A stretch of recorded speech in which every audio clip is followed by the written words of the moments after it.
I also want to acknowledge Mr. Ernest Levert. Um, so if you look to the rear of the room, you see that picture there. Ernest Levert was a real visionary, and he's the person who created the space that we're in. He was somebody who had a short lifespan, but who really had an outsized impact during that time. And part of it is that it was his vision that created the center. Um, One of the things that made this center important to me is that it's a very Afrocentric space, but it's also a very inclusive space. And it's a rare combination to find something that's black centered, but also very welcoming to people, all backgrounds, which was important to me. Let me talk about the subject of philosophy as activism. So that's the overall subject for all these lectures. Um, I kind of like it because it's two concepts that people don't usually think of together.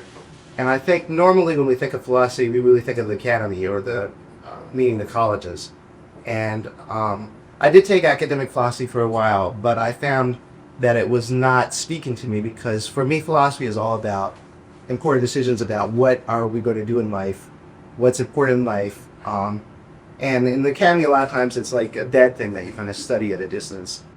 I think that most people recognize that the world is in crisis right now. The nation right now is in crisis, but I think what most people don't realize is that it's really a philosophical crisis. It's a crisis of vision. Really, all the problems of the world really come down to selfishness. So it seems like there's a lot of different problems, but it's really one problem. It's really one problem of selfishness. And the problem with the selfishness is that it infects everything. So that things that start out good and positive become corrupted by the selfishness. Uh, and the problem for us, I think, in terms of responding to that and fighting back is that we don't have a unified vision. And we may think we're on the same page, but then once we dig a little deeper, we find out that we believe different things and that we're not aligned. And I think that's what prevents us from taking effective action. So philosophy then becomes a very important thing because when you have the vision, you can have the unity. But when you have the unity, you can make things happen.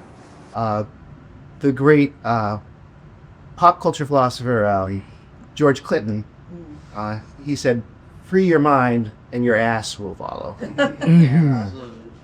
That to me is also philosophy as activism. So I would say there's really three things that I think are necessities. One is to live with love, do everything in love.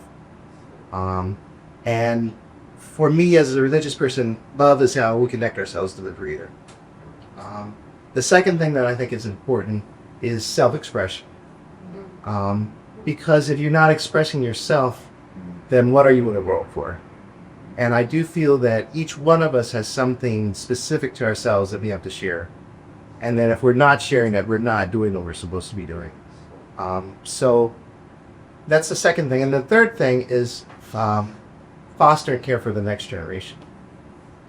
Teach the next generation, create a world for the next generation. And I feel like in a lot of ways, that's the part that we're most failing on. That we are failing the next generation in a very, very big way. And the thing is that if we care for the next generation and they care for the next generation, then it stretches forward in the future. But if we don't create a world for the next generation, if we destroy the world for the next generation, then everything ends. Right? In my mind, these three things are necessary, and taken together, those three things are sufficient. And if you are aligned with me on those things, then I think that you and I are on the same side. Hi, philosophers and activists. I'm your guide, Christopher Tsunami. I hope you enjoyed this introduction to my lecture series, Philosophy as Activism. The second half of the same lecture around the topic, What is Reality, should be posted shortly. If you're in or near Columbus, Ohio, and watching this in March or April of 2025, please feel free to come join us in person for the remainder of the series, alternate Wednesdays at 7 p.m. at the Cooperative Chess Cultural Center. Details are at kitoba.com. That's KITOBA.com. Wednesday, March 19th will be the next lecture on the subject of religion as technology. I'd also encourage you to check out my books. First up, The Partially Examined Life, created in collaboration with the popular philosophy podcast of the same name. It's a really wonderful introduction to important philosophy from all around the world. No prior philosophy experience is needed to understand or enjoy it. Next, if you're a Christian but not a conservative, I'd like to invite you to read my book, Hero for Christ, about some of the groundbreaking activists of our faith. These books are both available on Amazon, or if you don't want to send Mr. Bezos any money, at any reputable bookstore upon request.